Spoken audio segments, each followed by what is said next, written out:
Hi everyone, welcome to Gaming Explained. Today in this video I'm going to guide you through how you can change the necklace or wear one as a fashion designer on SuperStylist. So let's get started. First of all, begin by opening the SuperStylist app on your device. Here, tap on the outfit that your stylist has been wearing.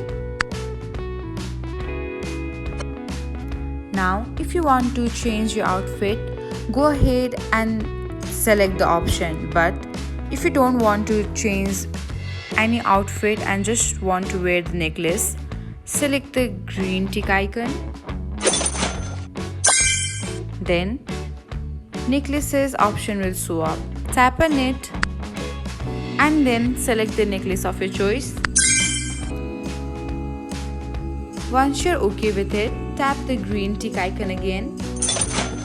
And that's it. This is how you can change or wear a necklace as a stylist on SuperStylist game.